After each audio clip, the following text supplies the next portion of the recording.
Estudo do livro de Apocalipse.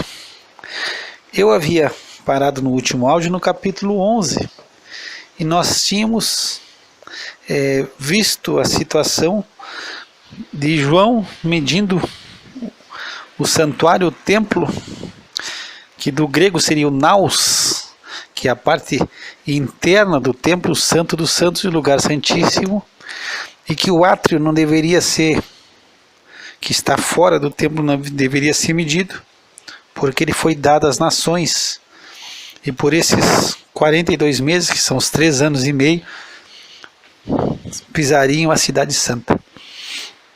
Então havia comentado que hoje não existe templo em Israel, mas que existe a possibilidade desse templo, para que se cumpra a palavra de Deus.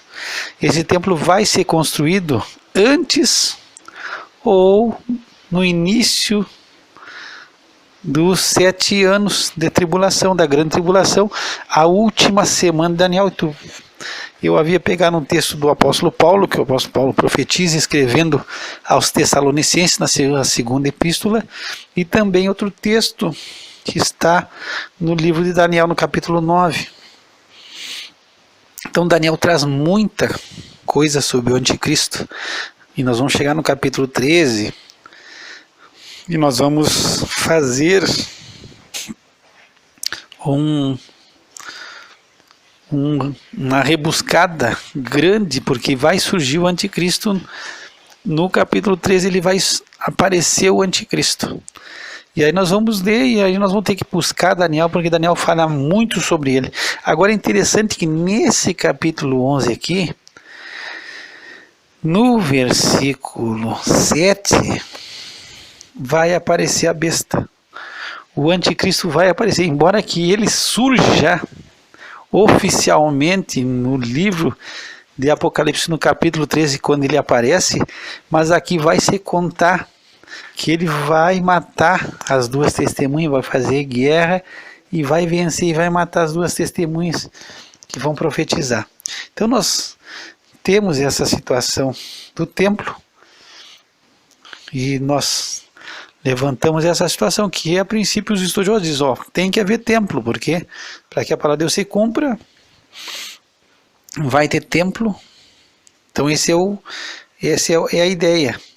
E diz que em Israel existem muitos preparativos de roupa, de veste, de situações para que a adoração volte a acontecer no templo de Deus. Se diz que eles têm planejamento já preparado de veste, estão se preparando para esse evento.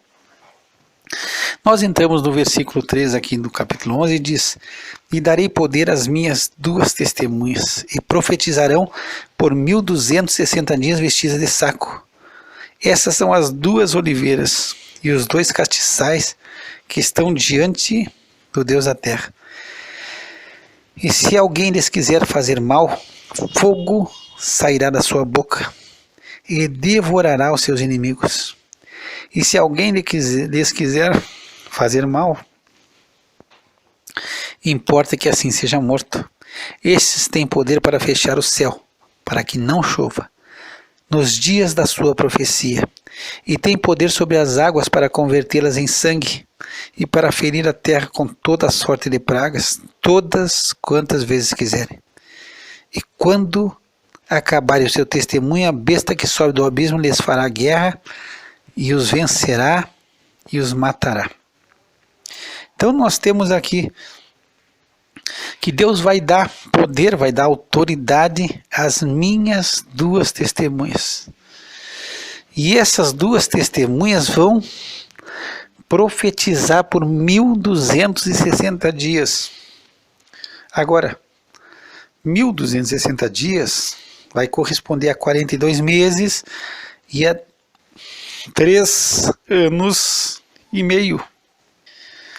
Então surge nesse capítulo 11 duas testemunhas que são famosas, famosíssimas, porque elas vão testemunhar de uma forma em comum e elas vão profetizar por 3 anos e meio nesse período da grande tribulação.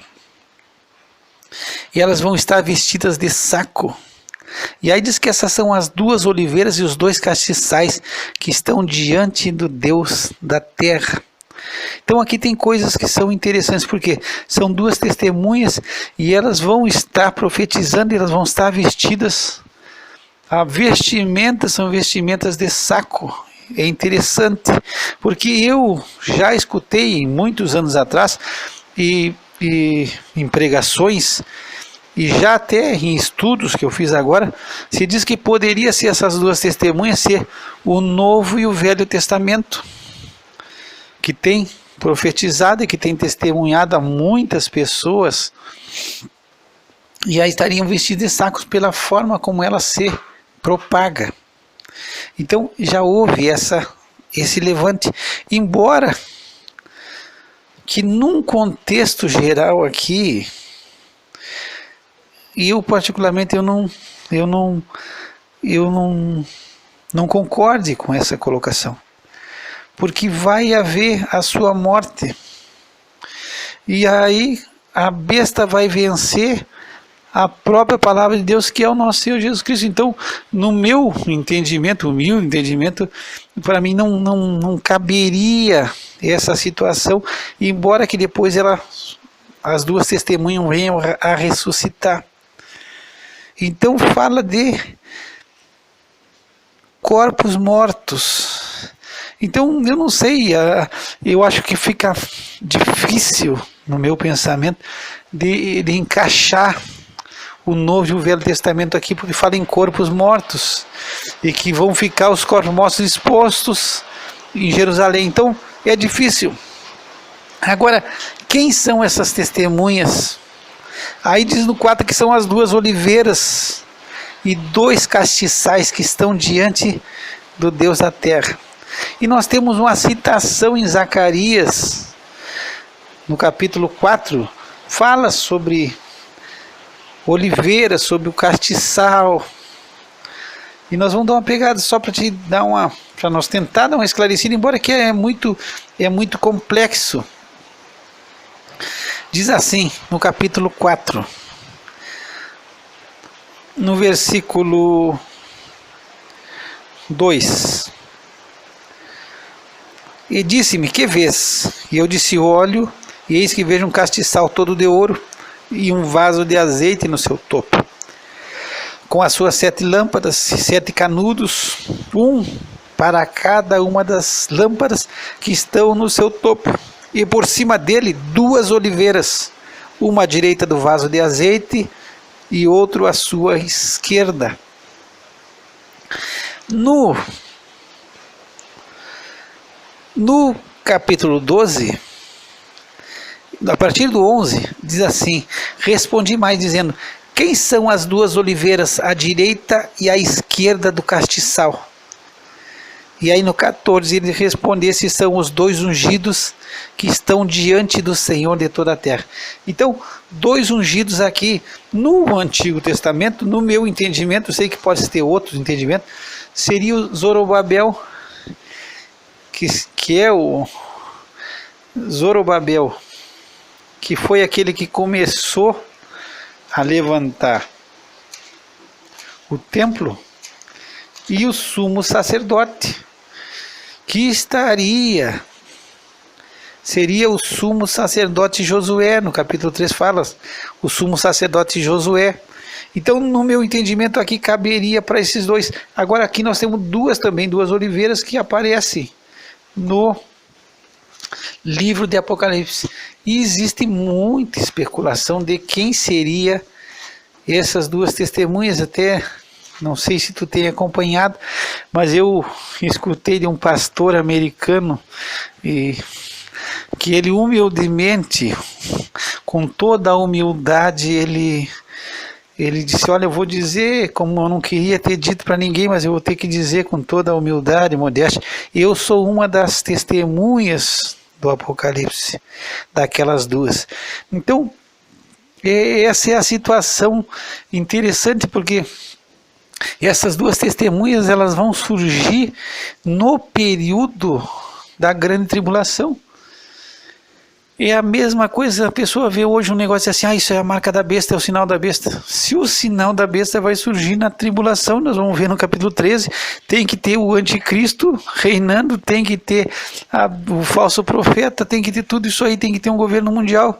Então, como que hoje vai ter o sinal? Pode ter alguma coisa que seja semelhante, que pode parecer, mas não que haja hoje o sinal da besta, porque não tem como. Quem cria o sinal da besta e quem obriga é o falso profeta. Nós vamos ver isso aí no capítulo 13. E a mesma coisa, como é que eu vou se me titular? Eu sou uma testemunha hoje, que nós não estamos aí na grande tribulação. Então tem muita especulação aqui sobre essas duas oliveiras e esses dois castiçais. Mas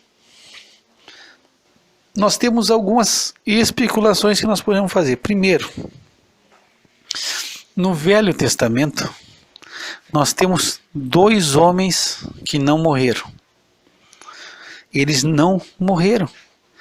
Eles simplesmente subiram ao céu e foram levados para o céu vivos.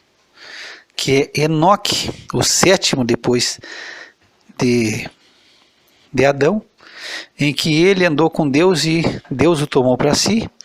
E nós temos o profeta Elias, que subiu ao céu num redemoinho. Às vezes a gente escuta as pessoas falar, e até pela música, a gente diz que Elias subiu no céu numa carruagem de fogo. Isso é equivocado. Ele subiu no céu num redemoinho. É bom a gente tirar essa, embora que não seja o caso do estudo agora aqui, mas a gente se deixa enganar, porque existe na nossa Bíblia, existe sempre quando inicia algum assunto, tem em cima, sempre vem alguma coisa, como se fosse um título, e esse título aí não é bíblico, isso aí foi colocado para a gente achar mais rápido, mas não foi no original, não existe. A mesma coisa o capítulo e os versículos, isso também é outra coisa que foi criada depois. Os capítulos, a Bíblia foi dividida em capítulo lá em 1247, se não me falha a memória. Aí um sacerdote, ele dividiu a Bíblia em capítulo para facilitar de se encontrar as coisas, mas a Bíblia não foi escrita em capítulo nenhum, ela foi escrita rapidamente de uma forma só. E os versículos da Bíblia foi depois, eu acho que por 1700, eu tinha anotado, até estou dando uma percorrida na minha Bíblia aqui, porque eu tinha anotado na minha Bíblia essas datas, e eu tenho certeza. Em 1247, a Bíblia é dividida em capítulos, e em versículo depois de 1500.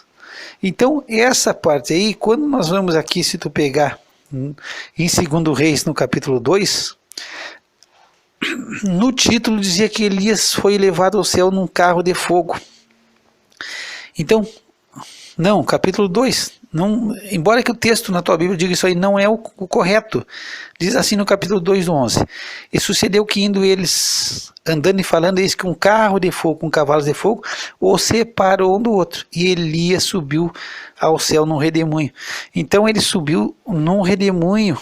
O carro de fogo com os cavalos de fogo simplesmente separou um do outro. Mas não veio o carro de fogo, separou, ele subiu no carro de fogo, o carro de fogo levou eles. É que muitas vezes a gente se deixa levar por esse subtítulo que tem aí no capítulo 2 em algumas Bíblias, que antigamente tinha, que ele tinha subido ao céu numa carruagem. Não.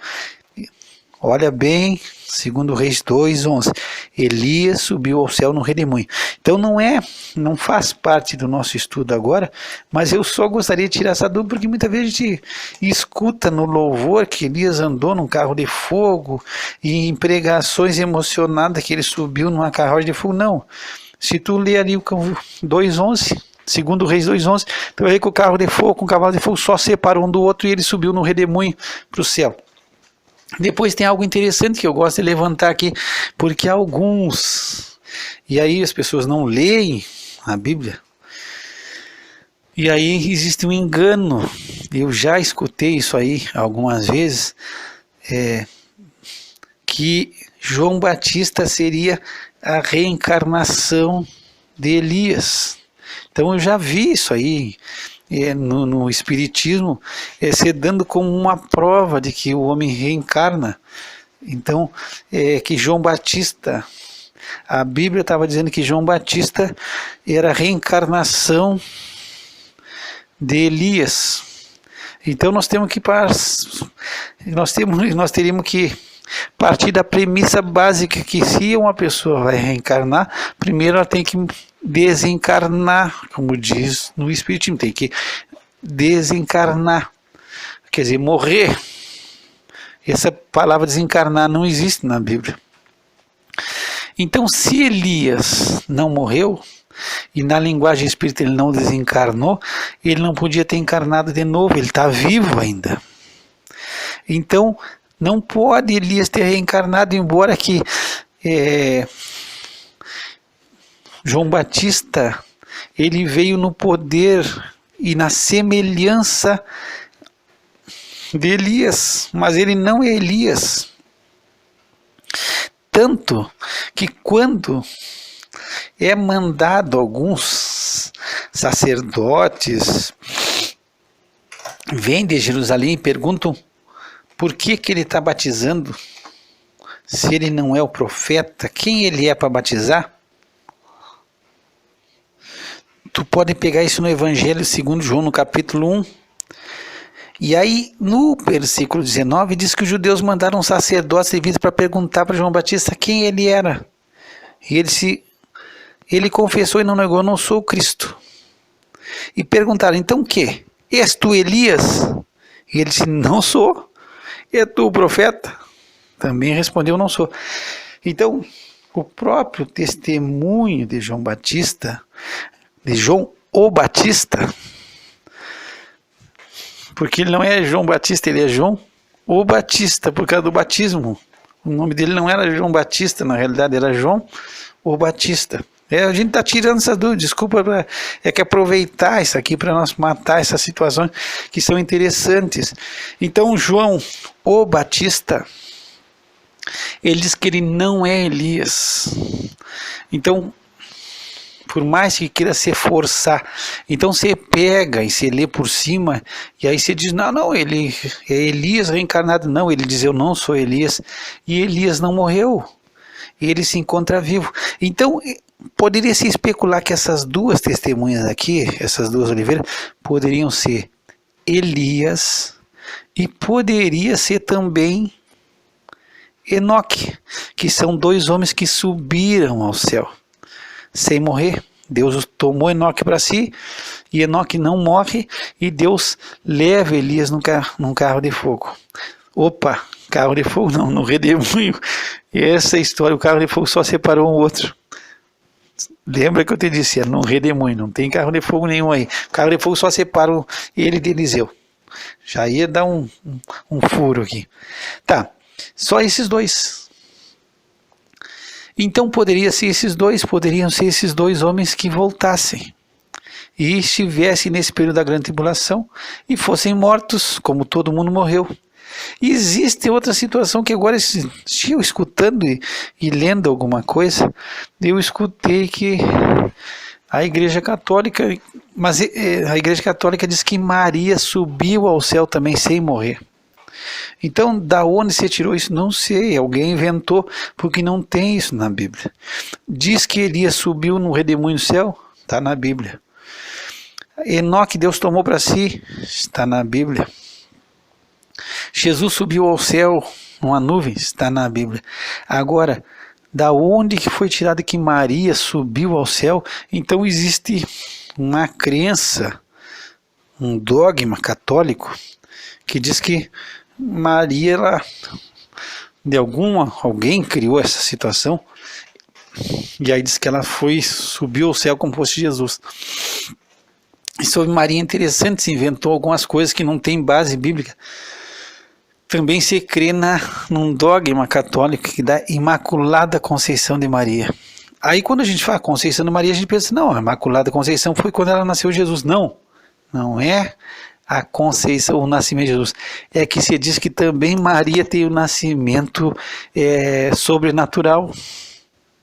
Então é um dogma católico da Imaculada Conceição de Maria. Eu só puxei esse parênteses para a gente entender que não tem base bíblica, que foi colocado bem depois. Eu tenho a data até desses dois eventos, eu vou pegar e vou colocar aqui no áudio só para te ter conhecimento.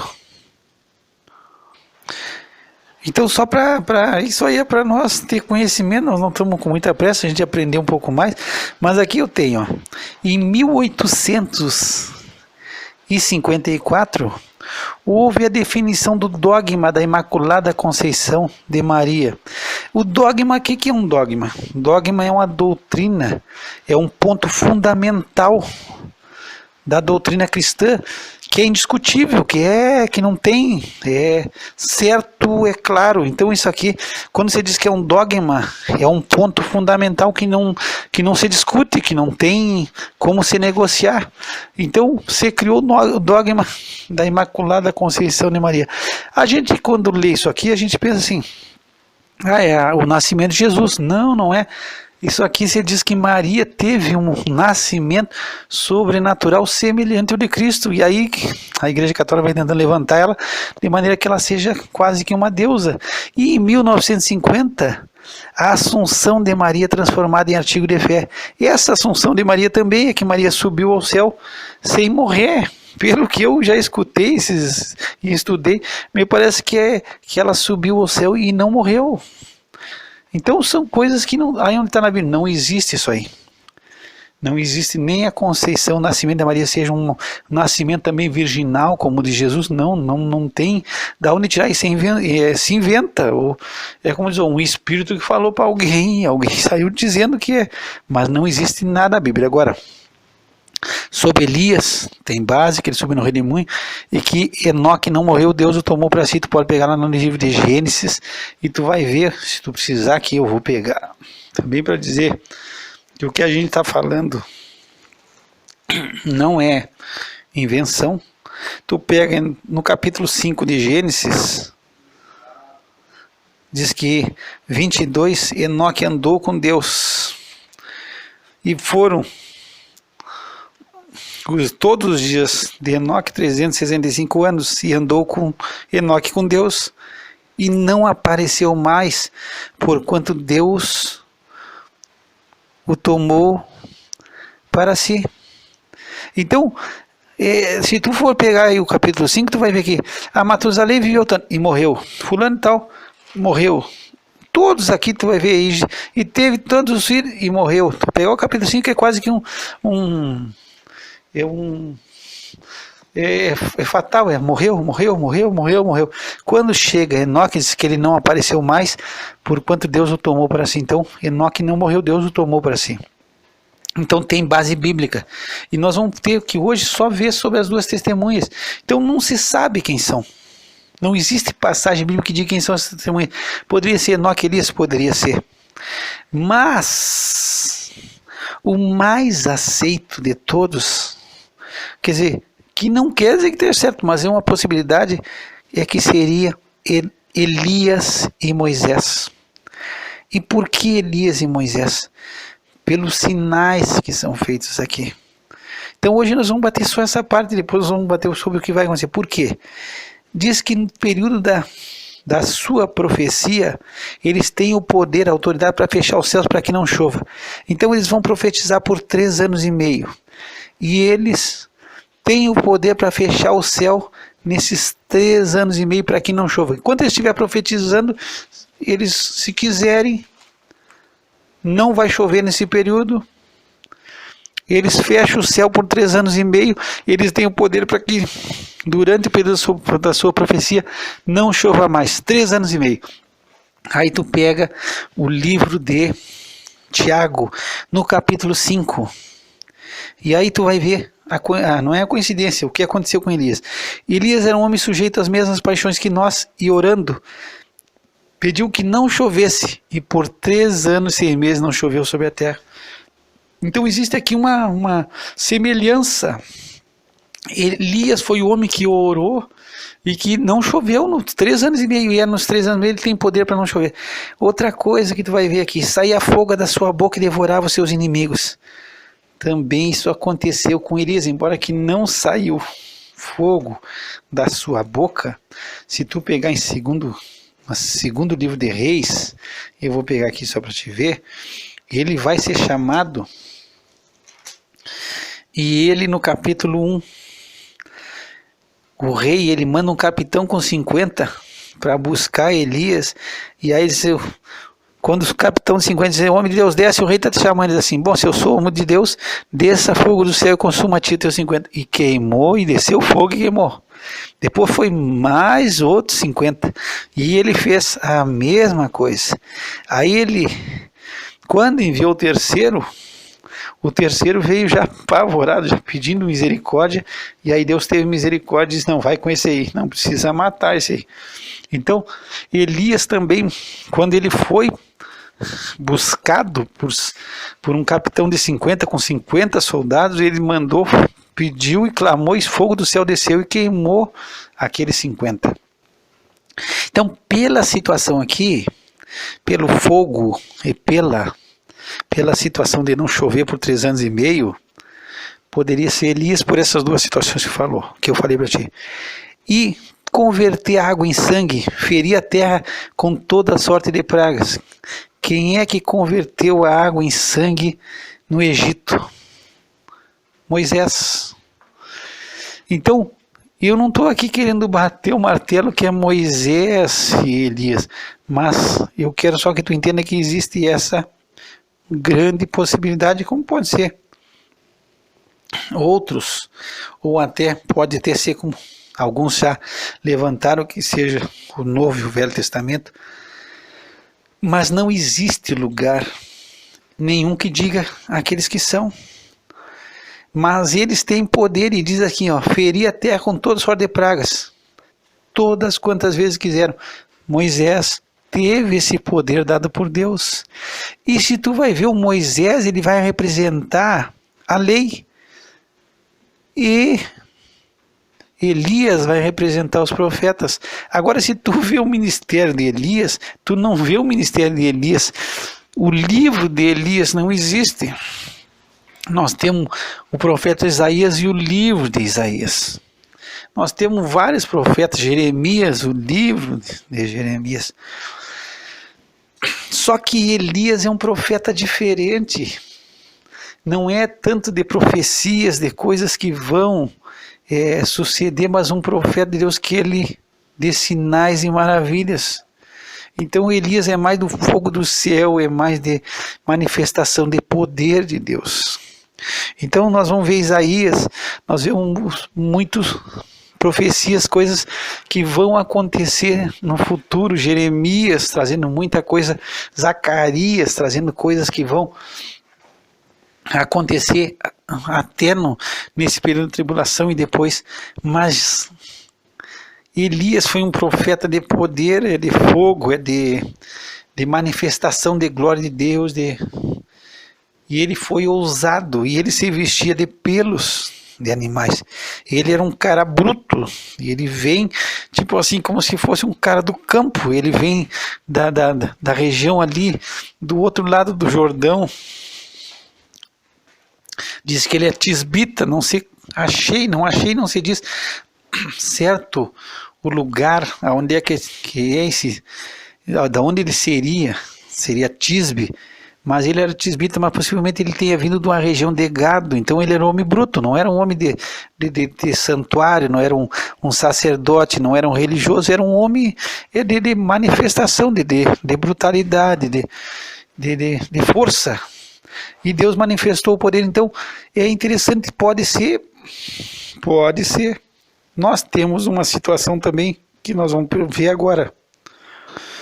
No capítulo 17 do Evangelho de Mateus, Jesus ele leva 3 testemunhas, Pedro, Tiago e João, e ele vai em particular a um alto monte. e ali ele se transfigura diante deles. E o rosto de Jesus resplandeceu como o sol, e as suas vestes se tornaram brancas como a luz. Aqui também, vamos pegar um ensinamento rápido aqui. Por que ele tomou consigo Pedro, Tiago e João? Esses eram, dos 12 discípulos, os mais chegados de Jesus. Mas Jesus pega os 3 por quê? Porque toda a palavra devia ser testemunhada por 2 ou 3 testemunhas. Então, aqui Jesus pega 3 testemunhas para se confirmar o que a lei dizia, que a palavra ia ser confirmada. Então, pegou 3 testemunhas. E ele se transfigura diante deles. E no 3 diz que, quando Jesus está no monte da transfiguração, eis que aparece Moisés e Elias falando com ele. E diz que eles estão falando sobre o que vai acontecer com Jesus. Esse é o entendimento geral. Eles aparecem e conversam com Jesus. E é interessante que quando nós lemos aí Mateus, mas quando Lucas fala esse relato no capítulo 9, ele faz algo, ele acrescenta umas coisas que Mateus não falou. Perdão. No 9:30 diz assim: eis que estava falando com ele 2 homens. Aí diz, quem eram os homens? Moisés e Elias, os quais apareceram com glória e falavam da sua morte, a qual havia de cumprir-se em Jerusalém. Então aparecem Moisés e Elias glorificados com glória. Eles aparecem com glória de Deus e eles falam com Jesus no monte da transfiguração sobre o que vai acontecer. Então, assim como eles apareceram e Deus fez eles aparecerem a Jesus, Deus pode trazer esses 2 homens com glória e com majestade aqui no livro de Apocalipse. E é interessante que aqui diz assim, se alguém quer fazer mal para eles, bom, eles vão ser um terror, porque eles vão atormentar a terra. Nós vamos falar isso no próximo áudio. Primeiro que ele chegar, se não chove, tu imagina, um período de 1 mês de chuva, 2 meses de chuva, 3 meses de chuva, 3 anos e meio de chuva, morre tudo, não tem plantação, aí a fome deita e rola. Então eles têm o poder para não fazer isso, para que não venha chover. E ainda eles transformam água em sangue. Sem chuva, água em sangue, ferem a terra com tudo que é sorte de praga. Eles vão ser um terror. Alguém vai querer fazer mal a esses 2? Que dúvida! Alguém vai querer colocar as mãos sobre esses 2 testemunhas? Eles são testemunhas do Senhor, testemunhas de Jesus, e eles vão dar testemunho, e eles vão profetizar, e vão trazer, e vão falar sobre o juízo de Deus, sobre a terra, e vão pesar a mão na terra, como Moisés fez no Egito, quando o faraó se endureceu, e aqui o povo está endurecido, o povo não se arrepende. E eles vão começar a tocar na carne das pessoas, as pessoas vão começar a sentir, porque as pessoas estão duras, não se arrependem, se endurecem, e não se arrependem, eles vão começar a pregar. E é interessante, vão querer fazer mal para eles? Vão querer fazer mal, que dúvida. Mas o que diz no 5? Se alguém quiser lhe fazer mal, o fogo vai sair da boca e vai devorar os inimigos. Então, quem quiser tocar neles vai pensar 2 vezes, porque os primeiros que forem já vão morrer queimados. E diz que se alguém quiser lhe fazer mal, importa que assim seja morto. Então eles vão vir com poder sobrenatural, com grande glória, e vai ser, se alguém tocar neles, morre. Então, além deles trazerem um terror sobre a terra, porque eles vão escancarar a dureza de coração do homem, e vai aumentar o juízo de Deus, apertar, e eles, se alguém quiser, vão matar eles, pega eles, pode, chega, morre queimado, e vão morrer aqueles que fizerem. Então, é algo interessante, mas eles vão ter esse poder, mas no 7 nós vamos chegar aqui, vai chegar alguém e vai vencer eles, mas só vai vencer quando acabarem o seu testemunho. Isso nós vamos ver no próximo áudio. Eu espero que tu esteja conosco, acompanhando. Eu sei que, quem sabe, hoje foi muita conversa sobre as 2 testemunhas, que ninguém sabe quem é, e que não adianta, a gente está fazendo um levante aqui, mas é um levante que não existe na Bíblia. Então, como eu falei, subir Elias ao céu no redemoinho, está registrado. Enoque ter ser tomado por Deus, não morrer, está registrado. Agora, tem outras coisas que são invenção. Então dizer quem são as testemunhas, se alguém disser para ti ou disser para mim, está mentindo. Porque não existe lugar nenhum, não existe um versículo, não existe uma passagem na palavra de Deus que tenha. E é a mesma coisa que eu peguei sobre essa situação de Maria. Maria subiu ao céu sem morrer. Não tem nada na Bíblia isso aí. Então, quando você criou isso, esse dogma surgiu agora, em 1800, 1950. Maria teve um nascimento sobrenatural. Quem sabe a mãe dela era virgem quando nasceu, quase querendo se tornar igual a Deus, igual a Cristo. Então, e não tem base, não tem nada na Bíblia, mas se colocou. Então, nós vamos até onde a Bíblia vai, onde a Bíblia para, nós paramos. Aí a gente pode especular. Pode ser sim, mas não tem respaldo. Nós estamos dizendo mas quando a gente diz assim, a Bíblia diz, não.